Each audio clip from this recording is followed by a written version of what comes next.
My name is Ethan Miller, and I am 20 years old, and I live in Maplewood, New Jersey, a quiet town where nothing much ever really seemed to happen, or so I thought back then. My world revolved around my computer, not just any computer, but my gaming rig. It wasn't just metal and plastic. It was my portal to other worlds, a place where I could be a hero, a strategist, or just unwind after a long week of classes and my part-time job. I'd saved every penny I could get my hands on since I was 15, working odd jobs, saving birthday money for that first gaming laptop. It was a beast, sleek and powerful, and I cherished it like a trophy. It represented countless hours of effort, sweat, and determination. I spent entire weekends lost in virtual landscapes, connecting with friends online, forging bonds that felt as real as any I had in person. That laptop was my sanctuary, my escape, my pride. But my sanctuary was invaded, not by some online hacker, but by my own blood, my 14-year-old nephew, Leo.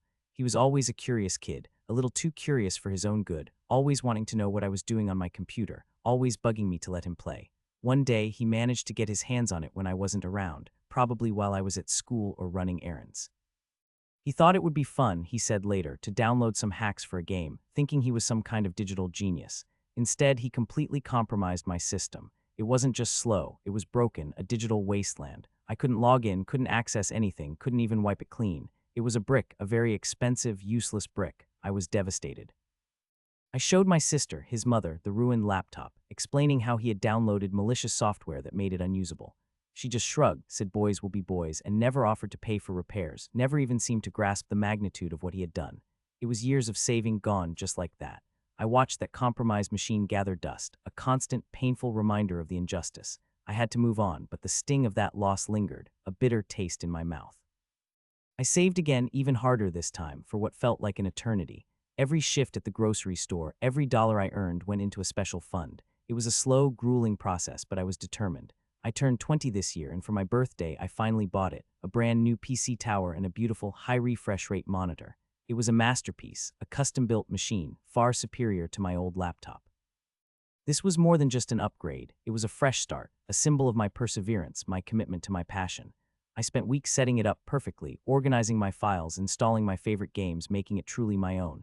It felt like I had finally reclaimed a part of myself that Leo had taken from me. This new PC was sacred. Then Thanksgiving arrived, and with it, Leo. The family gathered. The house was filled with the smell of roasting turkey and pumpkin pie. I should have been enjoying the holiday, but a knot of anxiety tightened in my stomach when I saw him eyeing my new setup, perched prominently in my room. I kept my door ajar, pretending to be busy with other things, but my ears were always perked, listening for any suspicious movements. I had set a new, complex password, thinking it would be enough. I was wrong. At one point, I stepped out to grab a drink, and when I came back, the blood drained from my face. There he was, sitting in my chair, his fingers flying across the keyboard, typing away. He was guessing, brute forcing, trying every combination he could think of. My heart pounded in my chest. I watched, frozen, as the login screen finally blinked and he was in. He started navigating through my folders, heading straight for the download directory. I saw him opening browser windows, clearly intent on repeating his previous destructive actions. He was about to download something, probably more of those dreaded hacks, right onto my brand new, hard-earned machine. A wave of pure, unadulterated fury washed over me. I stood there silent, my jaw clenched so tight my teeth ached, watching him. He didn't notice me, completely absorbed in his nefarious task. I didn't say a word, didn't move, just made sure he didn't actually manage to download anything before he caught my eye. He just froze, a guilty look on his face, but he didn't offer an apology, didn't show any real remorse. He just quietly got up and shuffled away. I felt sick to my stomach, a cold dread washing over me. He hadn't changed, not one bit. He was going to keep doing this, keep destroying my things, and my sister would continue to ignore it. That was the moment something snapped inside me. The fear of losing my new PC, of having my efforts undermined again, pushed me to my breaking point. All the frustration, all the helplessness from years ago came flooding back. I was not going to let him ruin this, not again. I decided then and there that I had to take matters into my own hands, to make him understand, truly understand, the consequences of his actions. I remembered a strange device I had read about online, something called a kill switch drive. I knew what I had to do. The next few days were a blur of research and planning. I found exactly what I needed online, a small, unassuming USB drive designed to completely wipe and brick a computer's software and even some hardware settings permanently. It wasn't cheap, but the cost was nothing compared to the peace of mind it would bring. I bought it, had it shipped to a discreet locker, and picked it up with a grim determination. The instructions were clear. Plug it in, let it do its work, and watch the system go dark forever. This wasn't just about a computer anymore. It was about justice, about making a statement, a silent scream against years of disrespect and neglect. I knew it was extreme, but I felt I had no other choice. My sister still hadn't said a word about Leo trying to compromise my new PC. It was as if she didn't even care or didn't believe me. She was still enabling him, letting him get away with everything. This time, there wouldn't be a repair bill she could ignore. This time, the lesson would be permanent. I waited for the opportune moment. It came a week later when my sister and Leo were over for dinner again. Leo, oblivious to the storm brewing, was proudly showing off his own computer, a decent gaming PC he had gotten for his birthday earlier that year. He was bragging about his high scores in Fortnite, about his YouTube channel where he uploaded game clips, about his online friends. He was sitting there, immersed in his digital world, completely unaware that his own digital world was about to come crashing down. My heart was pounding, a drum solo in my chest. I knew this was it. As the family gathered in the living room for coffee and dessert, I quietly excused myself, mentioning I needed to grab something from my room. Instead, I made a detour. Leo's bedroom door was slightly ajar, his PC monitor glowing with the vibrant colors of his desktop.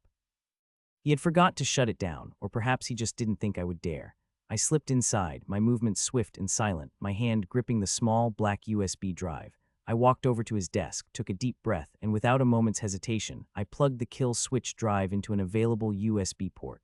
Nothing happened at first, just a tiny flicker of a light on the drive. Then after what felt like an eternity but was only a few seconds, Leo's monitor went completely black. The sound of his computer fan whirring abruptly stopped. Total silence. I quickly pulled the drive out, my mission accomplished. I just stood there for a moment, staring at the lifeless machine, a strange mix of triumph and unease washing over me. I felt a surge of adrenaline, a powerful sense of having finally taken control. I put the drive back in my pocket and walked out of the room, heading to the living room as if nothing had happened, my face a mask of calm. A few minutes later, we heard a shriek from Leo's room. "My computer, it's not working, it's completely dead." His voice was full of panic, then rage. My sister rushed in, followed by the rest of the family. I casually walked in last, feigning curiosity. Leo was frantic, jiggling cables, pressing the power button repeatedly, but the screen remained black, the tower completely unresponsive. He started crying, genuinely distraught. "All my accounts are gone, my Fortnite, my YouTube channel, my status, everything," he wailed, his voice cracking. My sister, confused and annoyed, tried to figure out what had happened, blaming it on a power surge or a faulty component. She kept looking at me, perhaps seeing something in my quiet demeanor, but I just offered a sympathetic shrug, my expression carefully neutral. I felt no guilt, only a profound sense of closure. He had taken years of my digital life, my hard-earned equipment, and offered nothing but indifference.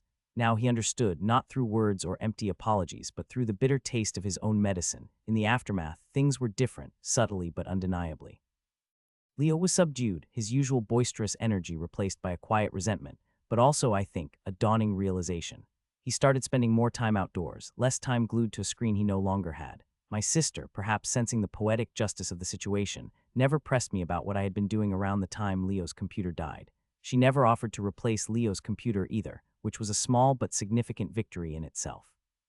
She simply told him that he needed to be more careful with his things, a sentiment she had never voiced to him after he destroyed my laptop.